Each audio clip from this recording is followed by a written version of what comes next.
Assalamualaikum warahmatullahi wabarakatuh. Perkenalkan kami dari kelompok B akan mempresentasikan tugas week ke-10 dari Ibu Sofi. Sebelum itu, perkenalkan nama saya Laras Pimalia dengan NPM akhir 63 dan rekan-rekan saya. Saya Anggun Puspitasari dengan MPM akhir 012. Saya Walina Putri Rahayu dengan NPM akhir 046. Saya Sabrina Latifah Belia Akmelisa dengan NPM akhir 72. Saya Dea Nur Ramadaning dengan NPM akhir 175. Saya Praida Medianti dengan NPM akhir 176.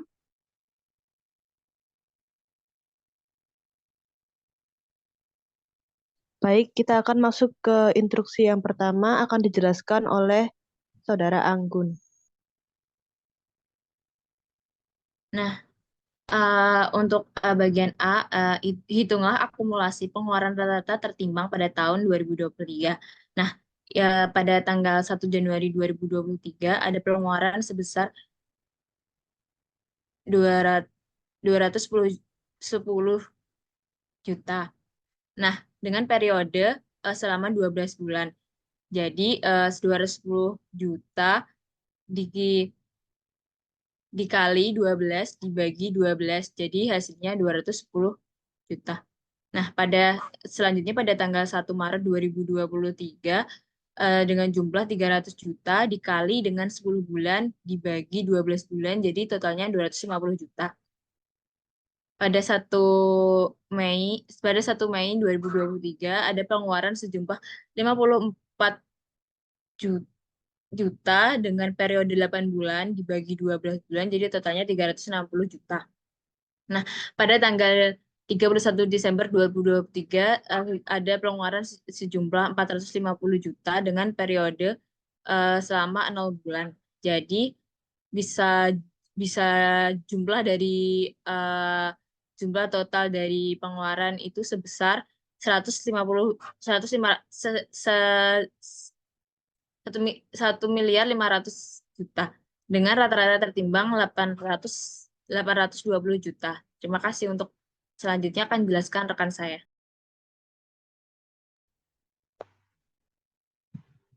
Jadi untuk soal yang B akan saya jelaskan, yaitu pertanyaannya bunga yang dapat dihindarkan karena ditambahkan pada nilai bangunan. Nah, jadi jenis utang yang dimasukkan untuk menghitung ini adalah jenis utang lainnya, yaitu bukan hutang yang terkait dengan konstruksi.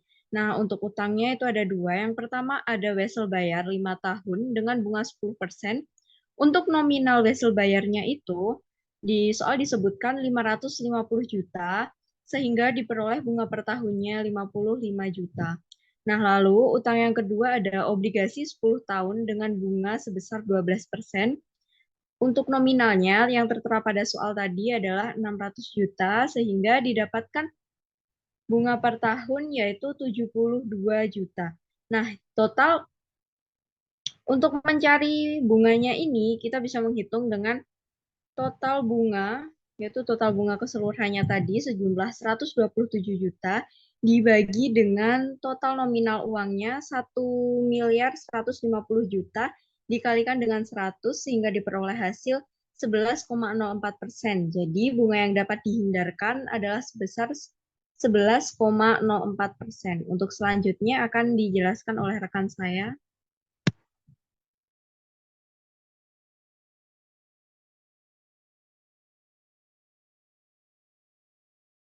Baik, selanjutnya adalah total biaya bunga yang dikeluarkan sesungguhnya.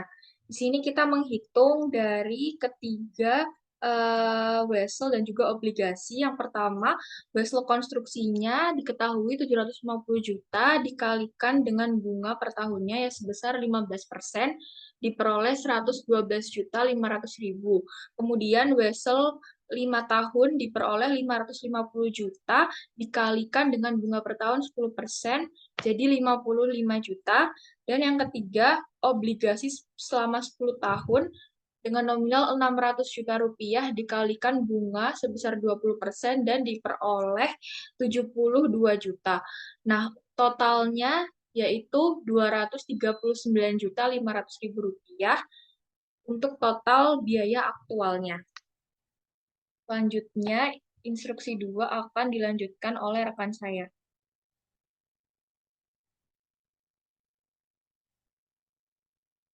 Baik, untuk yang kedua, kita disuruh mengenalkan mengenai akuisisi, yaitu pembelian aset tetap. Pada 1 Maret 2023, Admiliar Company membeli sebuah forklift. Forklift tersebut diperoleh dengan harga 260 juta dengan biaya kirim alat 1% dari harga forklift tersebut. Pembelian tersebut membayar tunai sebesar 60% dari harga perolehan forklift. Sisanya dibayar berangsur selama 3 bulan.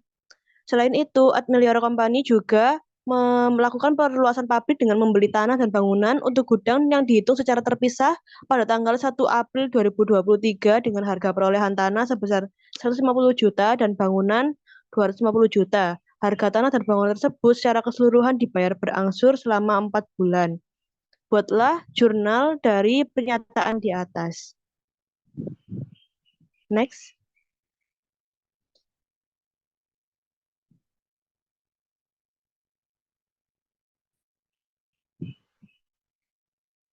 Untuk jurnal membeli peralatan, pada 1 Maret, forkliftnya kita debit seharga 262.600 yang diperoleh dari harga forklift kan 260 juta, dikalikan 1% itu untuk biaya kirimnya berarti 2.600.000 ditambahkan 262.600 juta.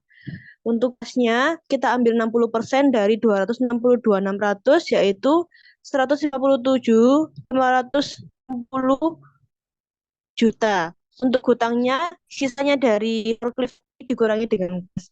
Untuk pembayaran hutang dilakukan 3 kali, berarti tanggal 1 April, 1 Mei, dan 1 Juni, dengan hutangnya, cicilannya itu 1 kali cicilan 70.206,666, dan begitu juga dengan kasnya juga sebelah kredit sebesar 70.26.666,7. Untuk selanjutnya, dijelaskan oleh rekan saya. Jurnal untuk pembelian tanah dan bangunan yang pada tanggal 1 April, tanah dengan harga di debit 150 juta, bangunannya 250 juta, kemudian hutangnya di kredit, total dari tanah dan bangunan yaitu 400 juta. Kemudian karena karena harga tanah dan bangunan tersebut dibayar secara berangsur selama 4 bulan, maka jurnal tiap bulannya itu jurnal pada tiap bulannya itu hutang pada kas dengan nominal 100 juta. Next. Selanjutnya akan dijelaskan oleh rekan saya. Untuk instruksi yang kedua, yaitu yang B, yang 2B, untuk soal sama seperti pada instruksi yang A. Namun, untuk peralatan ini, yaitu forklift, itu memiliki masa manfaat selama 5 tahun. Jadi untuk soal ini diminta, pertama hitunglah penyusutan forklift dengan metode garis lurus, yang kedua adalah buatlah ayat jurnal jika pada tanggal 1 Mei 2026 forklift tersebut dijual dengan harga 100 juta, 105.40 juta, 120 juta. Next. Nah, untuk yang pertama adalah penyusutan dengan metode garis lurus, yaitu dengan harga perolehan yang telah didapatkan dari instruksi yang A adalah 262.600 juta. 262.600.000, yaitu langsung dibagi dengan masa peralatannya yang 5 tahun itu. Jadi dihasilkan adalah 52.520.000. Sehingga jika dimasukkan dalam tabel akan seperti ini. Nah, untuk penyusutan pada tahun pertama, tahun kedua, tahun ketiga, dan tahun keempat dan tahun kelima itu sama, yaitu 52.520.000. Nah, untuk mencari akumulasi penyusutan, pertama pada tanggal 1 bulan 3 2024 dimasukkan 52.520.000. Untuk yang tahun selanjutnya yaitu tanggal 1 bulan 3 2025 adalah 52.520.000 ditambah dengan 52.520.000 dihasilkan 105.040.000. Untuk tahun yang ketiga, yaitu tanggal 1 bulan 3 2026, yaitu dengan menjumlahkan 105.040.000 dengan 52.520.000, yaitu hasilnya adalah 157.560.000. Keterangan yang keempat, 157.560.000 ditambah dengan 52.520.000, hasilnya adalah 210.080.000. Dan tahun terakhir adalah 210.080.000 ditambah dengan 52.520.000, hasilnya 262.600.000. Untuk hasil akhir pada akumulasi penyusutan sama dengan harga perolehan. Nah, untuk nilai bukunya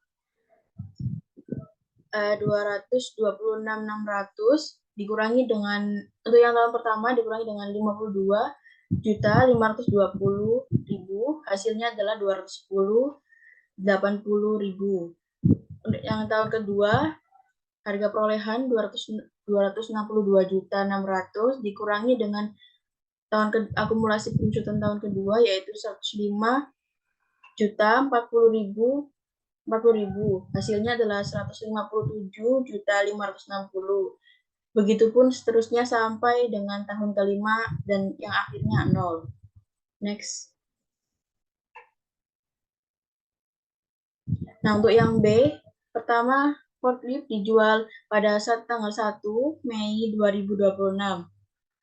Didapat dengan yang A dijual dengan harga 100 juta, yaitu dibawa dengan nilai buku. Bisa di next slide sebelumnya. Nah, didapatkan nilai bukunya adalah 105.040.000. Untuk akumulasi penyusutannya didapat 157.560.000. Next. Dengan begitu, yang A dijual dengan harga 100 juta itu adalah rugi. Dengan jurnalnya adalah kas senilai 100 juta, akumulasi penyusutan senilai 157.560.000, kerugian atas penjualannya 5.040.000 pada forklift 262.600.000. Yang kedua dijual dengan harga 105.040.000 atau senilai dengan nilai buku. Ini dengan tidak rugi ataupun tidak untung. Penjurnalannya adalah kas sebesar 105.040.000, akumulasi penyusutannya 157.560.000 pada forklift 262.600.000. Nah, yang ketiga dijual dengan harga 120 juta atau di atas nilai buku, yang dimana menghasilkan keuntungan.